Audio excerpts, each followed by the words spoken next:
Hello. I'd like to talk to you a little bit about what it's like to be held at gunpoint.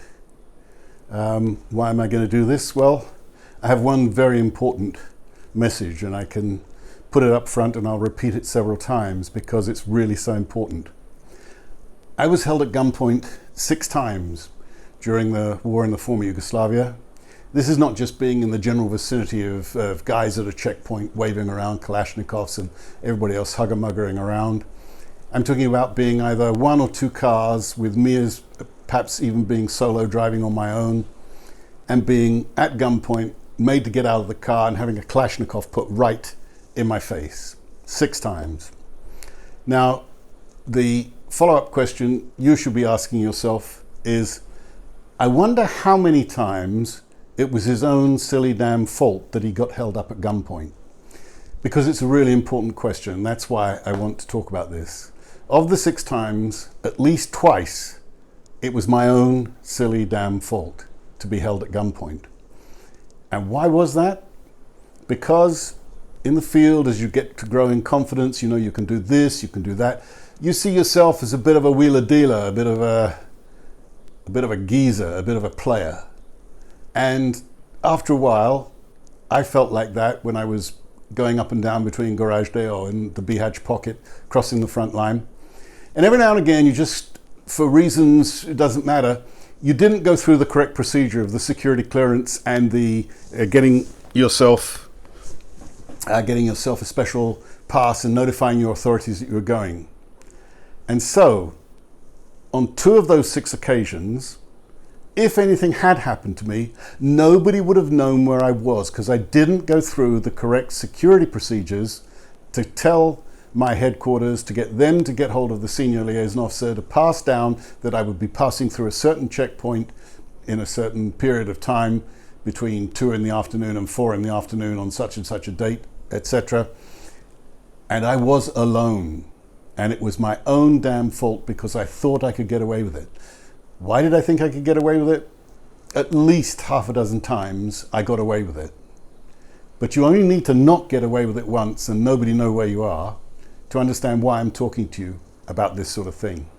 So, in this slide I want to talk to you about the 5 phases of being held at gunpoint. The first phase is real simple. It's freezing. You freeze up. There's none of this James Bond spinning round and knocking the gun out of the guy's hand and fighting and wrestling on the deck. You cannot move. You cannot even evacuate your bowels. You are so scared. You are so stuck. You are so traumatized. You freeze. You hear, but you cannot acknowledge. So when people are screaming at you to raise your hands in the air and to open your bag to show what's in your bag, you can't even be cute and say, I can either put my hands up or I can open my bag, but I can't do both. Probably just as well. They have guns, you don't. So you freeze. Freezing is the number one thing. Everybody does it. I don't know anybody who's so cool that they don't go through the freezing process. So after you've frozen, you will eventually thaw. Sometimes it's only 20, 30 seconds that you're frozen for. It feels like 20, 30 minutes or even longer. As you thaw, you start to think, blink, and it's at that point that you remember nobody knows where you are, and you are in total funk, total panic. Nobody knows where you are. This could be an unmarked grave for some time. So, the thawing, you gradually get to be able to do what you're told. You can think about putting your hands up. You can think about opening your bag. Word for the wise, certainly in former Yugoslavia. Whenever you were traveling and you had a bag, you left a carton of 200 Marlboro on the top. It was like a sacrificial offering to whoever wanted to go through your bag. It was, I think, cheap insurance.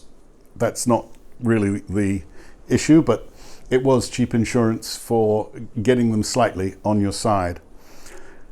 As you're thawing towards the end of the being able to move, being able to think, you get to the situation of what I call groveling compliance. And you will grovel, you will beg, you will make, if they say dance on one leg, banging yourself on the head, singing Yankee Doodle, you will do it. You grovel in compliance because you are so scared, because the acid in your stomach says, do it, this could be the last thing you ever do. No little voices, if it's the last thing you ever do, you want it to be something brave and decent and honourable. Far from it. Far from it. You will grovel in compliance when they tell you to do whatever they tell you to do. Okay. After you've done a little bit of groveling and complying, you then reach the state of disgust. You're disgusted at yourself. Why did I open my bag, shake my bag out into the mud and the dirt and the rain puddle that they told me to just, empty your bag? The answer is you did it, and you do feel disgusted that you did it, but you will do it again. It's nobody is so brave or so stupid that they don't do it. The disgust is also at them. They are taking you, in my case, always a clearly unarmed civilian in a clearly marked official vehicle, in this case, in the former Yugoslavia, United Nations vehicle. It was never in a private vehicle. And they are taking advantage of the fact that they have guns and you don't. It is disgusting, and you do feel disgust. And the disgust slowly morphs into the final phase, which is absolute rage, absolute fury. Now, normally the rage kicks in when you're about 100 meters and getting further away from the checkpoint when you have been released. Strangely, you can get into disgust while they're still talking to you, but you don't get into the rage while they're still talking to you. Again, you have to be either super brave or super stupid to do that. But the rage that overcomes you is all-consuming. How dare they do that?